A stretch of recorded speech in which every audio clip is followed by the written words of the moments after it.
Mungkin ini adalah buntut tantangan Said Iqbal kepada KDM dan fan-fannya. Ya, kalau tidak salah sih seperti itu.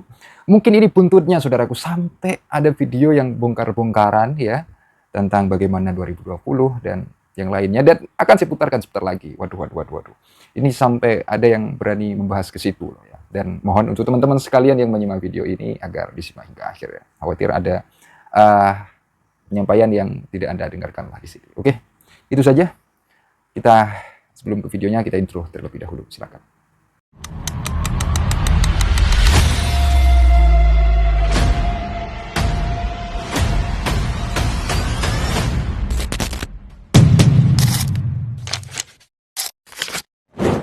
Setuju nggak? Kita bongkar-bongkar sedikit Said Iqbal ini siapa sebetulnya? Dulu itu pada tahun 2020 dia sempat rame. Karena meme itu bermunculan. Salah satunya rumah baru Said Iqbal. Kita semua bangga punya presiden buruh yang tegas dan berani menentang kebijakan negara. Tapi patut dipertanyakan saat ini presiden kita sedang membangun rumah dengan ukuran besar di Jalan Rambutan, Kelurahan Kalisari, Kecamatan Jaktim. Kita sebagai anggota KSPI atau VSPMI patut mempertanyakan uang dari mana yang dibangun rumah dengan nilai miliaran, sementara buruh yang wajib bayar iuran hidup masih ngontrak.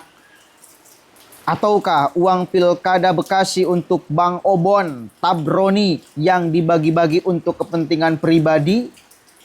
Itu meme. Dan banyak lagi memenya. Dan ini ditanyakan oleh media kepada Said Iqbal langsung. Dan apakah jawaban Said Iqbal? Nanti kita baca, saudara. Ya, ini penting sekali. Biar kita bisa menarik benang secara tegas siapa yang sebetulnya memperjuangkan hak buruh dan siapa yang sebetulnya memanfaatkan buruh. Oke? Harus kita bedakan. Ada buruh, ada bos buruh. Lihat aja, nih buruh ini kerja di mana sih? Nih bos buruh ini hanya mengendalikan buruh di momen-momen tertentu. Ngajak demo dan lain sebagainya. Dan anggotanya tidak pernah mempertanyakan, misal akomodasi dari demo itu dari mana? Kita baca nih, ini 2020 ya.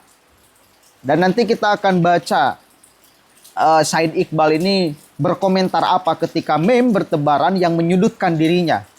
Memakai uang iuran buruh untuk membeli kendaraan misal. Memakai uang iuran buruh untuk membangun rumah misal. Itu tuduhannya. Coba kita baca. Rumah miliaran Said Iqbal hasil ngomporin para buruh. Buruh jangan mau lagi dibohongi. Nih, dari Facebook nih. Berkali-kali saya harus sampaikan kepada teman-teman buruh. Rubah orientasi kalian sekarang juga. Tinggalkan orientasi kejar upah tinggi. Segera beralih orientasi pada produktivitas tinggi. Selama buruh cuma berkutat pada pengupahan, maka seumur hidup kalian akan terjerembab dalam kemiskinan.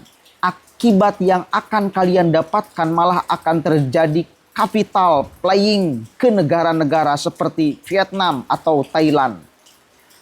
Jadikan gerakan buruh sebagai ajang perjuangan untuk mencapai kemakmuran lewat produktivitas kaum buruh itu sendiri, sehingga bisa bersaing dengan buruh Vietnam, Thailand, Malaysia, dan Cina. Jangan mau jadi alat politik, sebab kalian tidak akan pernah jadi apapun kecuali sekedar objek dari para pengurus. Dari zaman Orde Baru sampai dengan sekarang, yang kaya adalah para pengurus organisasi buruh yang memanfaatkan buruh untuk tujuan politik dalam mencapai posisi atau kekuasaan. Apa kalian bangga harus tinggalkan pabrik hanya untuk 200.000 dan nasi bungkus untuk sehari unjuk rasa? Terus siapa yang diuntungkan? Apakah kalian tidak pernah berpikir dari mana dana untuk membiayai demonstrasi kalian? Apakah dari kocek pribadi pengurus atau dari kartel politik yang membiayai para pengurus organisasi buruh demi tujuan kekuasaan? Lantas bagaimana kalau perusahaan tempat kalian kerja selama ini bosan dengan aksi kalian dan memutuskan untuk memindahkan pabrik ke negara-negara yang lebih menjanjikan? Akankah para pengurus organisasi kalian mampu menyiapkan lapangan pekerjaan baru untuk kalian ketika pabrik di mana selama ini kalian menerima upah ditutup? Ingat, 2 kali Partai Buruh berdiri dan tidak pernah menang pemilu. Bahkan tidak mendapatkan 1 kursi pun di DPR. Itu tanda langit bahwa gerakan buruh seharusnya adalah alat untuk memperjuangkan meningkatkan taraf hidup buruh dan keluarga secara berkesinambungan. Bukan sebagai perjuangan politik, apalagi cuma sebagai underbow partai politik. Mari sederhanakan perjuangan buruh pada 3 hal pokok, yaitu yang pertama, meningkatkan produktivitas kerja, dalam kurung lembur minimal 2 jam. 2. Hak untuk mendapatkan aparto, dalam kurung rumah tinggal dari perusahaan. 3. Transportasi gratis bagi yang tidak dapat aparto. Gak usah muluk-muluk. 3 hal ini saja yang harus teman-teman buruh perjuangkan. Maka kesejahteraan hidup kalian, karena hal lain sudah di backup KIS dan KIP. Nasihat bijak untuk kaum buruh, apabila kalian diajak unjuk rasa, tengoklah rumah ketua umum organisasi kalian. Kalau dia hidup dalam rumah mewah sementara kalian mau bayar kontrakan bulanan sejak kempas-kempis, berhentilah kalian mengikutinya, sebab dia cuma memperalat kalian untuk memakmurkan dirinya atau untuk kemakmuran dirinya. Nih gambarnya. Oke, itu dulu beredar tahun 2020, masih baru. Ini baru 2025. Dan ya, tuduhan-tuduhan itu apa jawaban Said Iqbal? Ini mari kita berpikir sama-sama, apalagi kaum buruh ya. Benarkah rumah mewah presiden buruh hasil iuran buruh? Ini jawabannya. Kita coba baca. Tersebar luas di media sosial beberapa meme yang mencantumkan nama Presiden Konfederasi Serikat Pekerja Indonesia, Said Iqbal. Meme tersebut berkaitan dengan pembangunan rumah besar yang diduga milik Said, seperti yang tercantum dalam meme. Dalam meme yang diunggah oleh akun dengan nama @yonayuni, dituliskan mengenai dari mana asalan uang yang membangun rumah besar itu. Kita semua bangga punya presiden buruh yang tegas dan berani menentang kebijakan negara. Tapi patut dipertanyakan saat ini presiden kita sedang membangun rumah dengan ukuran besar di Jalan Rambutan, Kelurahan Kalisari, Jakarta Timur. Kita sebagai anggota KSPI, FSPMI patut mempertanyakan uang dari mana untuk membangun rumah dengan nilai miliaran rupiah sementara buruh wajib bayar iuran. Benar berarti ya, buruh wajib bayar iuran. Hidup masih ngontrak. Ataukah uang Pilkada Bekasi untuk Bang Obon Tabroni yang dibagi-bagi untuk kepentingan pribadi? Kemudian dalam meme tersebut juga tertulis mengenai potongan 1% kepada para buruh FSPMI seluruh Indonesia untuk para pengurus. Kumpulan uang iuran buruh FSPMI seluruh Indonesia potong 1% untuk kegiatan dan para pengurus, khususnya presidennya. Rela atau tidak rela, dipotong. Ngerti tidak ngerti, dipotong. Biar buruh yang kerja, pengurus yang atur, pegang duitnya. Ada pula meme lain yang menunjukkan fakta sepak terjang Said yang diduga menyalahgunakan uang organisasi. Berikut ini tulisan yang termuat dalam meme tersebut. Rupanya SP dan SB sudah tahu kelakuan presidennya. Buruh dijadikan sapi perah oleh Presiden FSPMI Said Iqbal. Buktinya dia punya rumah mewah dengan luas tanah 450 meter, luas bangunan lantai 2 800 meter hingga jual 4 miliar. Harga jual 4 miliar.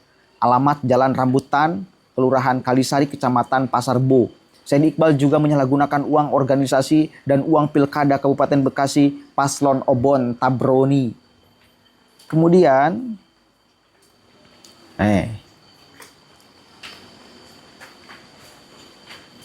Said Iqbal tahun 2016 beli mobil menggunakan uang organisasi. Banyak harta dari iuran buruh sementara buruh miskin dan sengsara dan tidak berpihak kepada buruh. Beberapa meme juga berisi ujaran provokatif yang menyangkut sepak terjang Said Iqbal dan aksi My Day. Ketika tim Tribun melakukan konfirmasi terkait meme tersebut, Said memilih untuk tidak memberikan komentar. Menurutnya apa yang ditanyakan terkait dengan kehidupan pribadi dan Said menegaskan kalau ia tidak bersedia menjawab. Saya tidak ingin memberi komentar. Jika ditanya mengenai kehidupan pribadi saya tidak mau menjawab, ujar Said Iqbal lewat saluran telepon. Ini pada tahun 2020 ketika sedang ramai.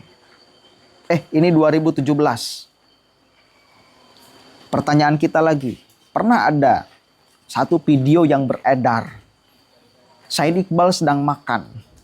Wah, pokoknya mewah makannya. Di tengah, tuduhannya nih, di tengah sedang aksi buruh. Marah luar biasa Said Iqbal. Karena itu tidak sesuai dengan kenyataannya. Dan dia akan menyeret yang menarasikan itu ke jalur hukum. Bayangkan semarah itu Said Iqbal, ya, ketika ada foto yang beredar atau video yang beredar dirinya sedang makan-makan mewah beserta para pengurusnya di tengah sedang aksi. Marah, Pak, karena tidak sesuai dengan fakta. Katanya itu di kantor DPC LBH Muntisalah, ya, di Jawa Tengah kalau nggak salah. Dia marah karena tidak sesuai. Bayangkan, ini tuduhan serius. Menyalahgunakan uang organisasi untuk kepentingan pribadi. Beli mobil lah, bangun rumah lah, tapi dia enggan berkomentar. Padahal di satu kesempatan dia marah luar biasa ketika ada video yang beredar dia sedang makan mewah di tengah aksi buruh. Karena itu tidak sesuai dengan fakta, kata Said. Kunaon ai tuduhan persoalan penyalahgunaan uang organisasi yang itu sangat sensitif sekali, dia memilih diam, tidak berkomentar. Artinya naon? Sok bisa disimpulkan. Udah, Pak. Kita bisa membaca pola-pola seperti ini dari orang yang ngaku aktivis dan peduli terhadap sesuatu atau golongan tertentu. Yang kaya siapa? Yang menjadi sapi perah siapa? Mikir, sadar. Kesimpulannya apa? Silahkan. Kalian sudah lebih cerdas. Masyarakat sudah lebih cerdas. Netizen sudah lebih cerdas. Bisa menyimpulkan sebetulnya dia siapa? Memperjuangkan hak buruh atau memanfaatkan buruh? Assalamualaikum warahmatullahi wabarakatuh. Oke teman-teman, jadi kurang lebih seperti itu ya. Anda bisa saksikan itu dengan baik ya. Dan menurut saya sih ya, soal tantangan yang beredar itu ya sebaiknya dicabut lah ya. Ini masukan ya. Sebaiknya dicabut ya. Waduh, ini Anda bisa lihat saudaraku ya dari berbagai video yang beredar, artinya dari fan-fan KDM yang mulai berturunan ya, artinya yang buka suara ya. Ini tidak sedikit, tidak hanya satu dua, banyak sekali ya yang ikut ya, merespon dari apa yang kemudian disampaikan oleh Said Iqbal ya, kurang lebihnya seperti itu. Dan ya, ini masih belum berbicara soal tanggapan dari fan-fan KDM di kolom komentar ya. Kalau kita berbicara ke sana, waduh ini banyak sekali ya. Ini masih berbicara soal fan-fan KDM yang dari apa namanya, yang membuat ya video lah seperti itu. Dan ya dari beberapa hal yang kemudian disampaikan ya oleh fan-fannya KDM ini ya tidak hanya seperti yang sudah kita lihat, banyak lagi ya. Tidak hanya itulah, kurang lebihnya seperti itu. Dan Anda bisa dengarkan ya hal apa yang kemudian dibahas tadi ya. sampai membahas itu loh. Jadi pembahasannya sampai ke sana. Pembahasan yang sudah cukup ya bisa kita katakan lama ya, itu berapa tahun dari sekarang. Itu dibahas, ya, diangkat. Ya, kenapa diangkat? Ya itu, ya, saya pikir teman-teman dapat memahami. Ya, saya rasa sudah cukup ya. Apabila ada kekeliruan dari saya, entah dari perkataan, ungkapan, narasi, atau tentang hal lainnya ya, yang telah saya sampaikan di sini, saya Al-Fakir Official, mohon maaf sebesar-besarnya. Ya. Mohon maaf sebesar-besarnya. Semoga teman-teman sekalian dapat menyimak video itu hingga akhir ya, dan tidak gagal paham. Dari saya itu saja, akhirul qaul, ihdinas siratal mustaqim. Wassalamualaikum warahmatullahi wabarakatuh. Ya, terima kasih.